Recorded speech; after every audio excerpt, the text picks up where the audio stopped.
मैं तो कहता हूँ रीट वालों के लिए एक ही ये बात कहता हूँ, राजस्थान की धरा को धन्य है ऐसी धरती माँ को जिसने ऐसे वीर पुरुषों को, ऐसे वीरों को जन्म दिया है, जिसने 5-5 बार धोखा खाने के बाद भी वापस डोटासरा जी के ऊपर विश्वास कर लिया है और अपने पूरी लगन के साथ सभी बोझ, टेंशन, प्रेशर वो भी सब आगे करके 10 से 15 घंटे पर डे तैयारी करते हैं। आप सबको पता है, स्कूली बच्चों को मैं एक बात कहना चाहता हूँ, आपके ऊपर कोई प्रेशर नहीं है, कोई टेंशन नहीं है, खुले माइंड पढ़ाई करें। हाँ, पहले हिट ठोकेंगे फिर ट्रायल करेंगे, इस मेथड के द्वारा अपन संतुलित।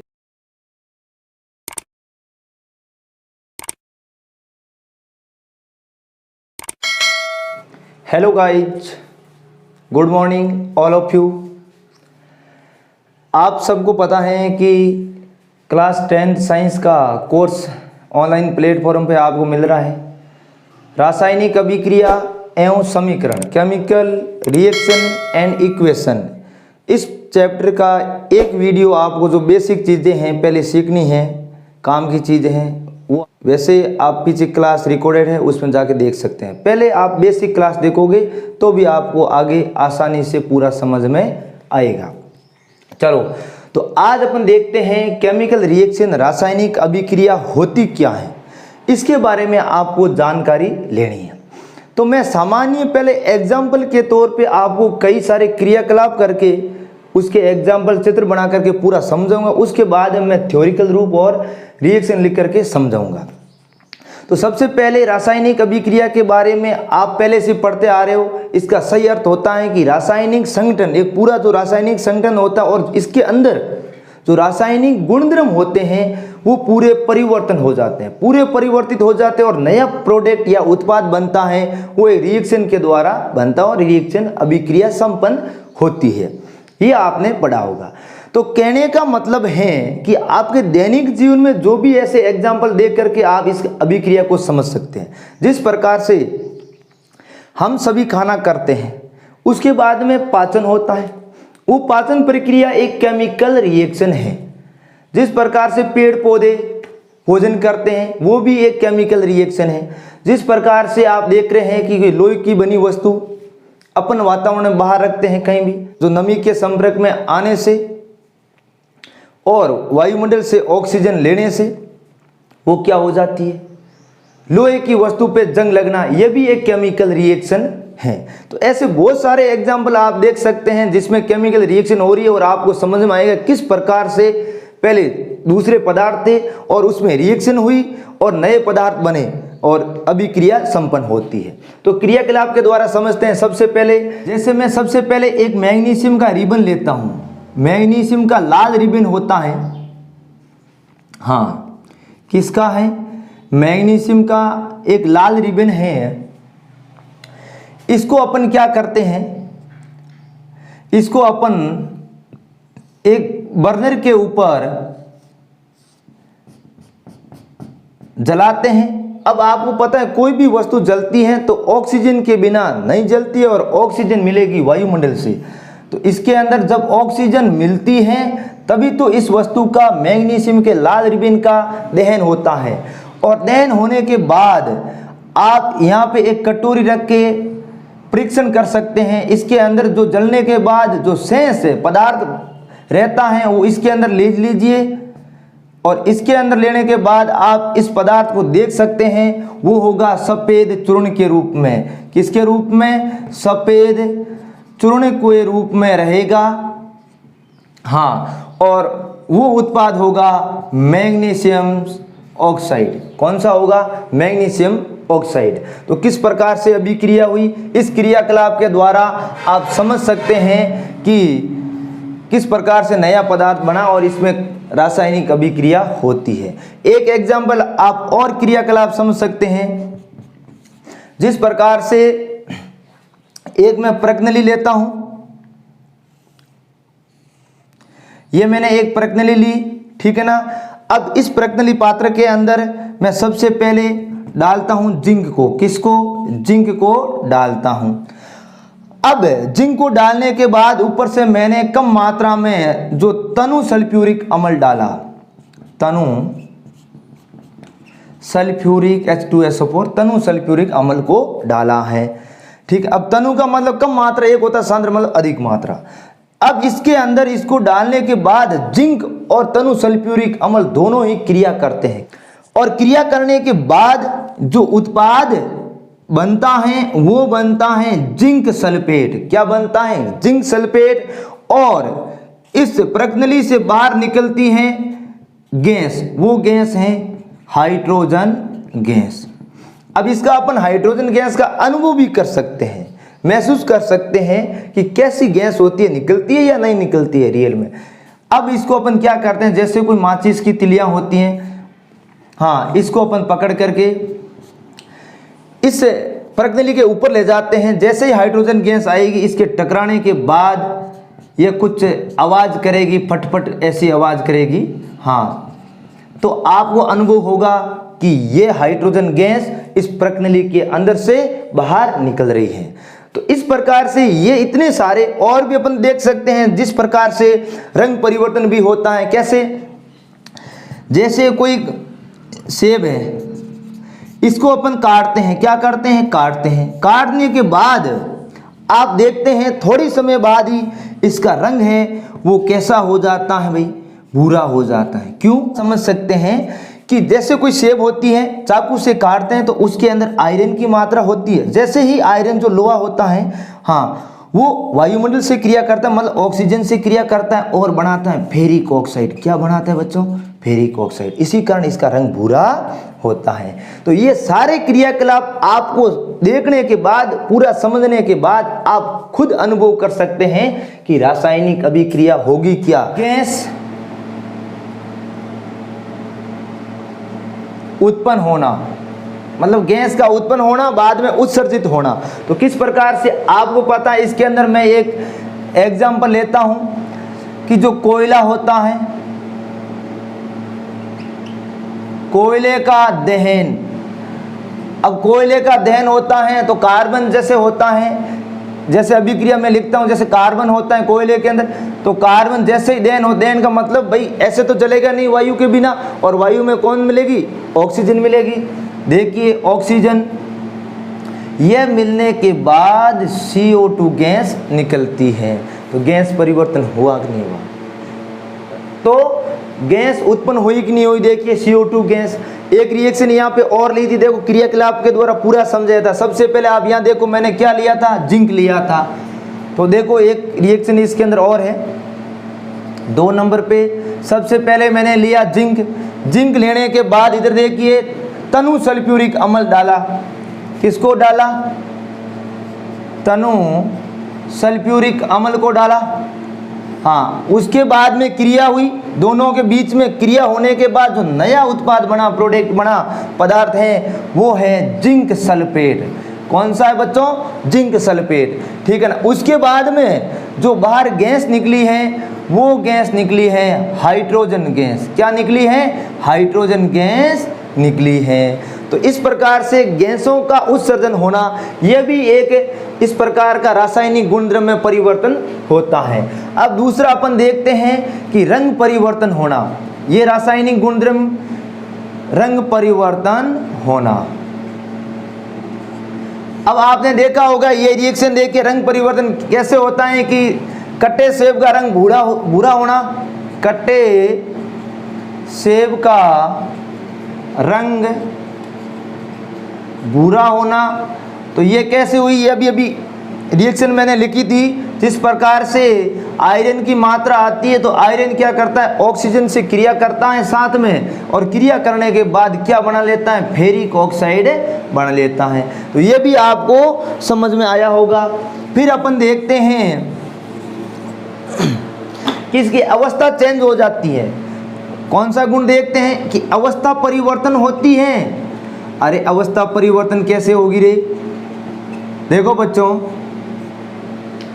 अवस्था परिवर्तन का मतलब अपन इसके एग्जाम्पल हम देख सकते हैं। जैसे कार्बन है, आपको दिखाई दे रहा है कि कार्बन है, तो ये कार्बन एक सॉलिड, पहले ठोस अवस्था के रूप में रहता है, फिर जैसे ही ऑक्सीजन से क्रिया करता है, और ऑक्सीजन आप सबको पता है कि ये गैस के रूप में रहती है, इसकी अवस्था गैस के रूप में होती है। जैसे ही क्रिया करने के बाद जो CO2 बना, CO2 जो गैस बनी है, ये एक गैस के रूप में अवस्था होती है। तो इस प्रकार से परिवर्तन, अवस्था भी परिवर्तन हो रहा है, रंग भी परिवर्तन हो रहा है। फिर अपन देखते हैं कि इसके अंदर तापमान में भी परिवर्तन आ रहा भाई, तापमान में परिवर्तन।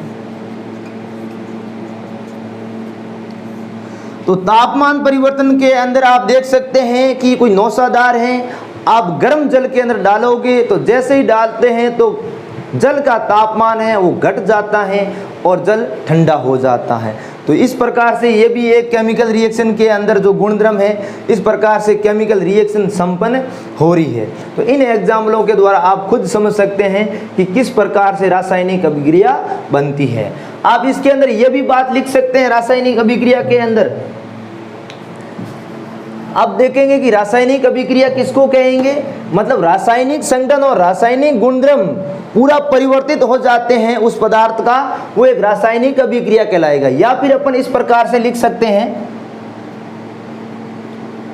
कि यौगिकों के परमाणुओं के मध्य, यौगिकों के परमाणुओं के मध्य जो बंध है, बंध जुड़ने या फिर टूटने, बंध जुड़ने या टूटने से क्या होते हैं, नए बंधों का निर्माण होता है। तो यह भी बात आप इसके अंदर लिख सकते हैं कि केमिकल रिएक्शन या रासायनिक अभिक्रिया क्या होती है। जिस प्रकार से आप देख सकते हैं, मैंने क्या लिखा कि यौगिकों के परमाणुओं के मध्य बंध जुड़ते हैं। जैसे ये कोई यौगिकों के परमाणु, जैसे कार्बन का परमाणु, ऑक्सीजन, ये दोनों ही बंध क्या हुए, पहले अलग अलग थे, देखो ठीक है, अलग अलग थे, जुड़े कि नहीं जुड़े, देखो ये दोनों जुड़ गए, तो जुड़ने से एक नया पदार्थ बना। इस प्रकार से या फिर बंध टूटते हैं, जिस प्रकार से बंध टूटने वाली बात अपन लिखे हैं तो मैं लिख सकता हूं, जैसे हाइड्रोक्लोरिक अम्ल होता है, हाँ, जैसे ही इसका विघटन होता है, अपघटन होता है, टुकड़ों में बनता है, जो यौगिक हैं वो रहता है हाइड्रोजन गैस के रूप में और क्लोरीन के रूप में। तो देखिए पहले एक यौगिक था, उसके बंध जुड़े हुए थे और बाद में टूट करके अलग अलग हो गए, तो बंध टूटने से भी नया पदार्थ जो हाइड्रोजन और क्लोरीन गैस बनी है। इस प्रकार से अपन रासायनिक अभिक्रिया को इस प्रकार से समझ सकते हैं कि यौगिकों के परमाणुओं के मध्य बंध जुड़ने या टूटने से भी रासायनिक अभिक्रिया, जो नया पदार्थ बनता है, वो रासायनिक अभिक्रिया संपन्न करता है। चलो दोस्तों, यहाँ तक आपको पूरा समझ में आ गया होगा। आगे अपन चलते हैं, आप स्क्रीनशॉट ले लें इन सब का, और क्रम के अनुसार जो भी चैप्टर चलता है उसका पूरा नोट्स यदि लेना है तो आप कमेंट में अपना मोबाइल नंबर डायल कर दें और आपको नोट्स भी मिल जाएगा।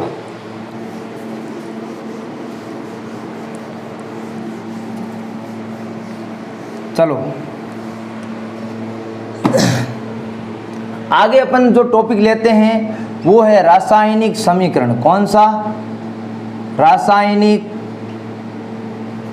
समीकरण।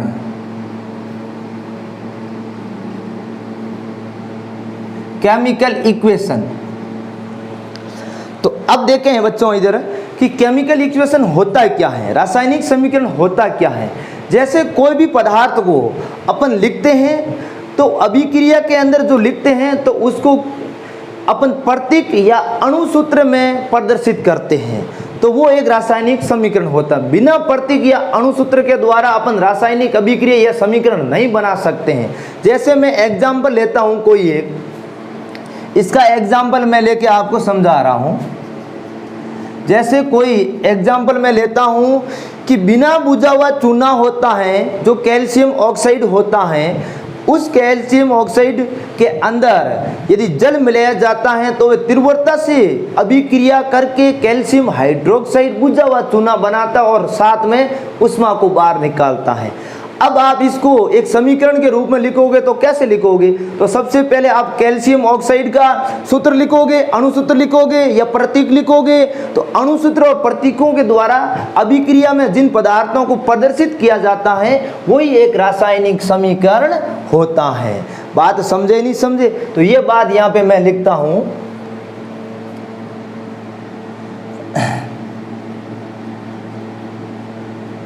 अभिक्रिया में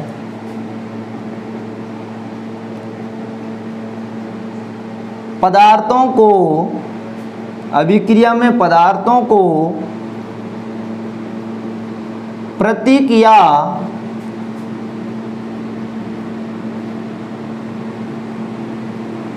अणुसूत्र द्वारा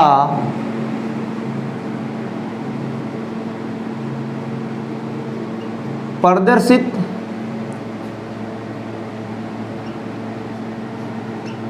करते हैं वो एक रासायनिक समीकरण कहलाता है। जिस प्रकार से मैंने एग्जाम्पल आपको यहाँ पे बोला है कि कैल्शियम ऑक्साइड को जल के साथ मिलाते हैं तो तीव्रता से अभिक्रिया करते हैं, तो यही एग्जाम्पल आप यहाँ पे लिख सकते हैं। हाँ, कि जो कैल्शियम ऑक्साइड होता है बिना बुझा हुआ चूना होता है, ठीक है ना। अब इसको जल के साथ मिलाते हैं, जैसे ही जल के साथ मिलाया और मिलाने के बाद ये तीव्रता से क्रिया करता है और क्रिया करके बुझा हुआ चूना बनाता, मतलब कैल्शियम हाइड्रोक्साइड बनाता है। क्या बनाता है बच्चों? कैल्शियम हाइड्रोक्साइड बनाता है और साथ में उष्मा को क्या करता है? उत्सर्जन करता है। उष्मा को क्या करता है? बाहर निकालता है। ये होता है रासायनिक समीकरण। बात समझे नहीं समझे? इस प्रकार से आप समझ सकते हैं। अब देखेंगे रासायनिक समीकरण लिखने के चरण। क्या देखेंगे? रासायनिक समीकरण लिखने के चरण।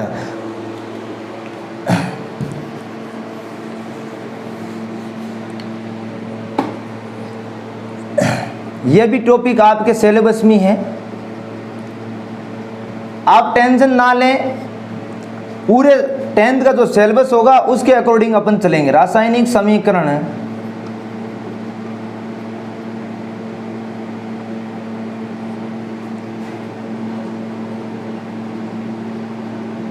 पूरा क्रमबद्ध चरण के हिसाब से समझेंगे। रासायनिक समीकरण लिखने हैं कि चरण या विधि।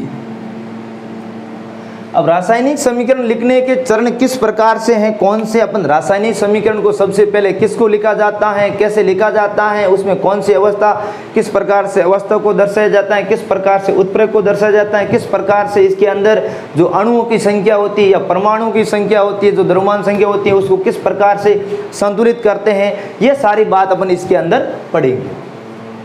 तो रासायनिक समीकरण लिखने के चरण के अंदर पहला चरण अपन समझेंगे कि कोई भी रासायनिक अभिक्रिया होती है, ठीक है ना, उसके अंदर हम क्या करेंगे? उसके अंदर सर्वप्रथम हम अभिकारकों को लिखेंगे, फिर अपन लिखेंगे उत्पाद को और बीच में लगाएंगे तीर का निशान, और तीर के निशान की दिशा होगी जिस साइड में अभिक्रिया संपन्न हो रही है उस साइड में तीर का निशान होगा। तो देखिए, सबसे पहले अपन कोई भी अभिक्रिया उदाहरण ले लें। सबसे पहले अपन लिखते हैं अभिकारकों को। तो आपको पता होगा तीर से पहले जिसको लिखा जाता है उसको बोला जाता है अभिकारक। क्या बोला जाता है? अभिकारक या क्रियाकारक, एक ही बात है, अभिकारक या क्रियाकारक। हाँ, और बाद में तीर का निशान लगाया जाता है, और तीर का निशान ऐसे नहीं, क्योंकि अभिक्रिया इधर संपन्न नहीं हो रही है, इधर संपन्न हो रही है, ठीक है ना। हाँ, तो बाद में जो उत्पाद लिखा जाता है वो तीर के निशान के बाद, इसको बोला जाता है उत्पाद या क्रियाफल या उत्पाद। तो ये पहला मुख्य चरण होता है। फिर आपको ध्यान क्या देना है? फिर दूसरे चरण में ध्यान देना है कि अपन अभिक्रिया को लिखते हैं तो अभिक्रिया में अभिकारक या उत्पाद संख्या में एक से अधिक है। जैसे यहाँ पे एक से अधिक है तो बीच में धनायन का चिन्ह लगाया नहीं लगाया? लगाया है ना। तो ये दूसरा चरण कहता है यदि संख्या में अभिकारक या उत्पाद एक से अधिक होते हैं तो बीच में, ये देखो, बीच में धन का चिन्ह लगाते हैं। ये भी बात क्लियर है। चलो, अब तीसरे चरण की बात कर रहे हैं। किसके? तीसरे चरण की। ये क्या कह रहा है कि जो भी अभिक्रिया में, जैसे इसमें अभिक्रिया है, अभिक्रिया में परमाणु है, ठीक है, तत्व हैं, इन सभी तत्वों का जो द्रव्यमान होता है वो समान रहना चाहिए। अपन इन तत्वों या यौगिक या सूत्रों का जो द्रव्यमान होते हैं उस द्रव्यमान को न तो नष्ट कर सकते हैं और न ही अपन उत्पन्न कर सकते हैं। जितना द्रव्यमान अभिकारकों का होगा उतना ही द्रव्यमान उत्पाद का होगा। अपन परिवर्तन नहीं कर सकते हैं, न ही क्या कर सकते हैं, चेंज कर सकते हैं, मतलब उत्पन्न भी नहीं कर सकते हैं। देखो, हाँ, द्रव्यमान को न तो अपन उत्पन्न कर सकते हैं और न ही नष्ट कर सकते हैं, उसका क्षय कर सकते हैं। बात समझ रहे हैं? हाँ, मतलब जितना द्रव्यमान किसका होगा, जिस प्रकार से मैं आपको एक अभिक्रिया दे के समझा रहा हूं, द्रव्यमान मतलब परमाणु भार, ठीक है ना, वो द्रव्यमान। हाँ, अब देखिए जैसे कार्बन है, ठीक है ना, तो कार्बन का जो द्रव्यमान होता है वो कितना होता है बताइए, 12। ऑक्सीजन का द्रव्यमान कितना होता है, 16, परंतु 2 है ऑक्सीजन के परमाणु, तो इंटू 2। इधर देखें, ये तो अभिकारक है। और उत्पाद में देखें, कार्बन का 12 होता है इंटू 2 प्लस, और अब ऑक्सीजन का कितना होता है, 16। तो इधर देख लीजिए, 16 इंटू 2 32 प्लस 12, टोटल कितने हो गए, 44। अब इधर देख लीजिए, बराबर 32 और 12 प्लस 32 कितने हो गए, 44। तो देखिए आप कि अभिकार, तीर से पहले अभिकारकों को लिखा जाता है, उसका द्रव्यमान 44 निकला पूरा, और उसके बाद जो उत्पाद है उसका भी द्रव्यमान 44 निकला। तो द्रव्यमान दोनों साइड समान है कि नहीं है, तो आप लिख सकते हैं सीधा, भाई सीधा लिख सकते हैं कि जितना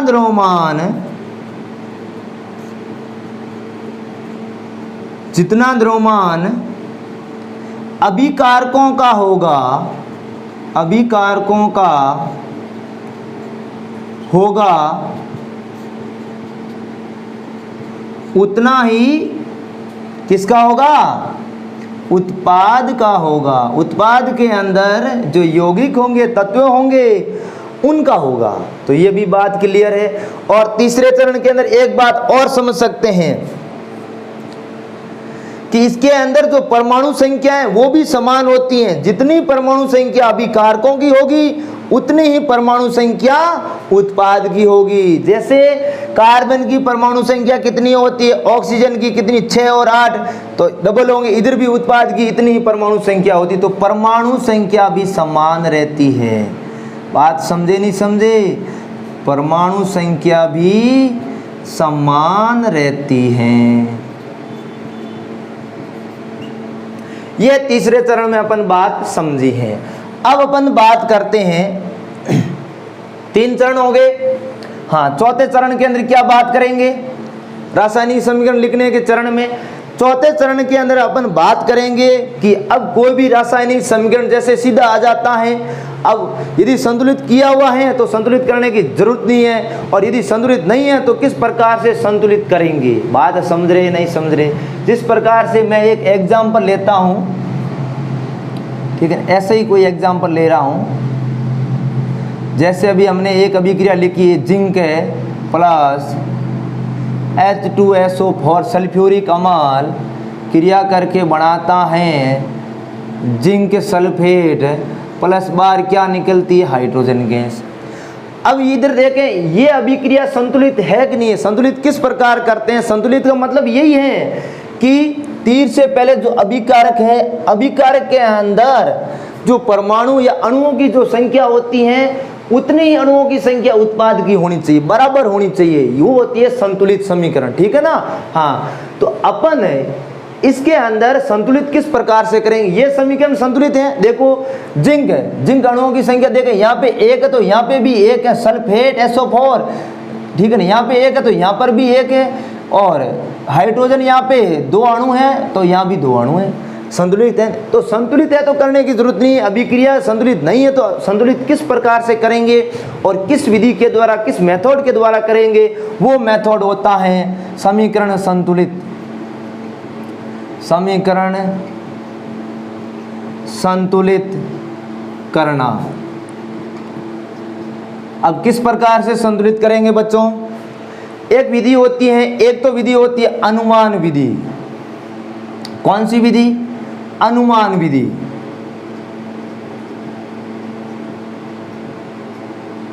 अनुमान विधि या फिर एक होती है हिट एंड ट्रायल विधि। हिट एंड ट्रायल विधि। हाँ, पहले हिट ठोकेंगे फिर ट्रायल करेंगे, इस मेथड के द्वारा अपन संतुलित करेंगे। अनुमान मतलब अनुमान लगा कर, आप अनुमान नहीं लगाते किस चीज का, कि वो चीज हो सकती है, ऐसी घटना हो सकती है ना, अनुमान लगाते हैं। अरे बच्चे तो आप तो भाई पहले से ही आगे चलते हो, चलते नहीं चलते हैं। अभी मैंने कई बच्चों की बात भी सुनी है, कई बार मैं इधर उधर गया तो बच्चे बोलते हैं कि मार साहब थे तो इतना झूठ बोलो, पार ही नहीं है। अरे भाई झूठ क्यों बोलो?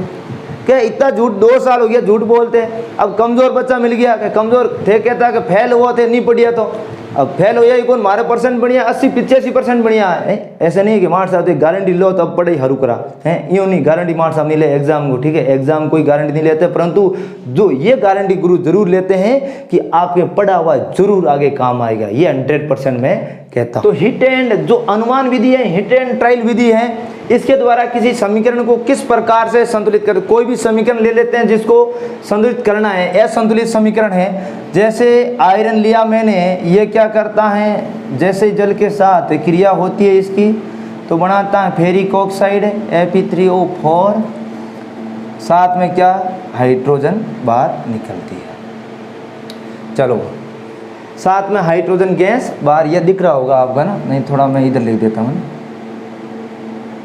हाइड्रोजन। अब देखो ये अभिक्रिया असंतुलित है। आप देख सकते हैं कि जिस प्रकार से यहाँ आयरन है, ठीक है ना, अणु की जो संख्या वो 3 है, यहाँ पे 1 है, यहाँ हाइड्रोजन 2 है तो यहाँ भी 2 है, परंतु ऑक्सीजन यहाँ 1 तो 4, असंतुलित समीकरण है। अब इसको संतुलित करेंगे तो सबसे पहले आपको क्या ध्यान देना है, जो सूत्र है, सूत्र को एक बॉक्स के अंदर बंद कर देना है। क्या कर देना है? बॉक्स के अंदर बंद कर देना है। सारे अणुसूत्र हैं उसको बॉक्स के अंदर बंद कर दो, क्योंकि बॉक्स के अंदर जो सूत्र हैं इसके अंदर आपको छेड़ाछाड़ी नहीं करना है। ऐसे नहीं मैंने अनुमान का बोला तो आपने तुक्का ठोक दिया, क्या ठोक दिया कि ऑक्सीजन के नीचे 2 लगा दिया, फिर इसके नीचे 4 को मिटा करके 6 लगा दिया। नहीं बच्चों, ऐसे नहीं करना, ऐसे तुक्का नहीं मारना, ठीक है। अनुमान विधि का मतलब ऐसे नहीं है। इसीलिए अपन इस सूत्र को पहले बॉक्स के अंदर बंद करते हैं और बॉक्स के अंदर बंद करने के बाद अपन इसको संतुलित करने का प्रयास करते हैं। तो सबसे पहले फर्स्ट चरण में अपन बात करते हैं तो सबसे पहले जो बड़ा यौगिक सूत्र है उसको लेने की कोशिश करते हैं, छोटे को नहीं, क्यों, बड़ा होता है जिसमें संख्या ज़्यादा होती है परमाणु की, उसको लेने की कोशिश करते हैं। तो सबसे पहले अपन इसको Fe3O4 को संतुलित करते हैं, ठीक है ना, संतुलित करते हैं। तो देखिए अभिक्रिया लिखते हैं वापस, भाई बॉक्स तो बनाना ही है, बॉक्स तो बनाना ही है। हाँ, फेरिक ऑक्साइड। अब देखो यहां पे आपको इसको संतुलित करना है, दिख रहा है सबको, यहाँ पे आपको संतुलित करना है। अब देखें यहाँ जो आयरन की मात्रा अणु की है 3 है, तो यहाँ पे कितनी है, 1 है, तो यहाँ पे आपको बिना सोचे समझे 3 कर देनी है।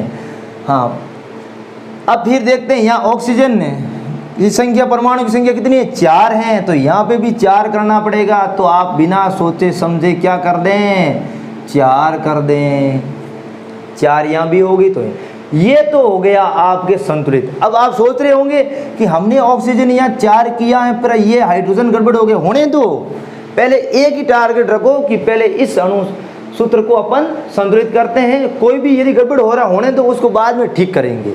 बीच में ठीक नहीं करते हैं, समझे नहीं समझे। आपका एक टारगेट होता है, लक्ष्य होता है, उस लक्ष्य पे पहले पहुंचते हैं, बीच में बहुत सारे बिचौलिए आते हैं, बहुत सारी समस्या होती हैं, उसको आप हटाते हैं और हटाना भी चाहिए और एक टारगेट लक्ष्य पहुंचते। इसलिए ये भी एक अपना टारगेट था, पहले इस अणुसूत्र को संतुलित करना है और यदि बीच में कोई भी अणुसूत्र गड़बड़ हो रहा है तो होने दो। बात समझे नहीं समझे। अब देखो ये संतुलित हो गया। ये संतुलित होने के बाद अपन संतुलित करते हैं H2O को, मतलब हाइड्रोजन के अणुओं को संतुलित करते हैं, संतुलित करते हैं सेकंड नंबर पोजीशन पे।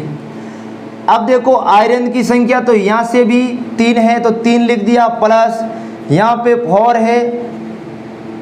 हाइड्रोजन की संख्या को सेम लिख दो, बाद में संतुलित करेंगे अपन। उसके बाद में जिस प्रकार से ये है फेरिक ऑक्साइड और प्लस हाइड्रोजन, ठीक है ना, आपको दिखाई दे रहा होगा मेरे हिसाब से, ये है ना।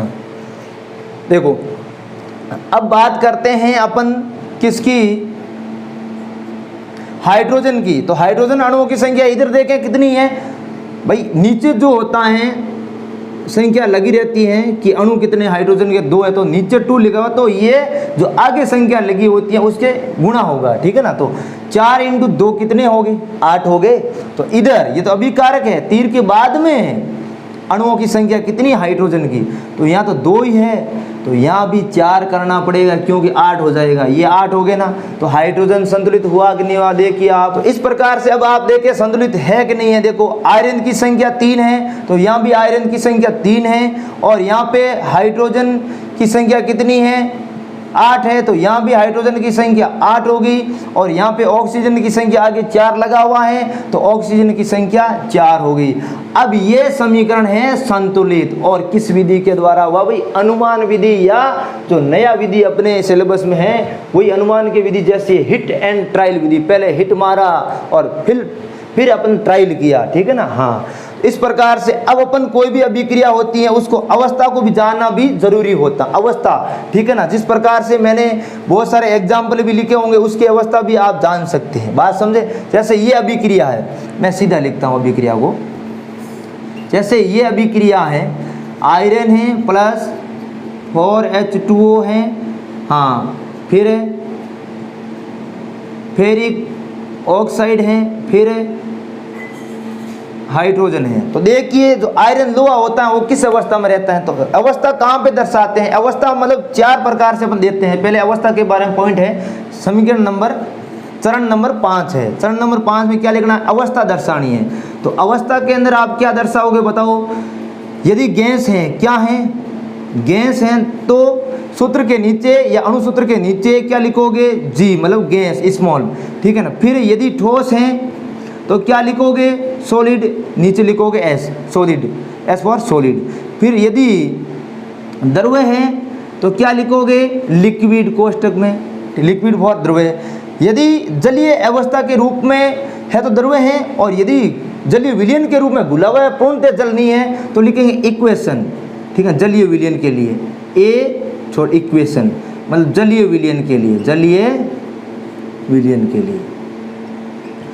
तो ये बात इसमें लिखनी है। तो इस चरण में देखो यहाँ पे जो आयरन है ये क्या है, ये एक ठोस अवस्था में रहता है, और जो जल है पूर्णतः जल है तो लिक्विड के रूप में रहेगा। इस प्रकार से अवस्था दर्शाते हैं। फिर फेरिक ऑक्साइड, तो ये क्या है, एक ठोस के रूप में है।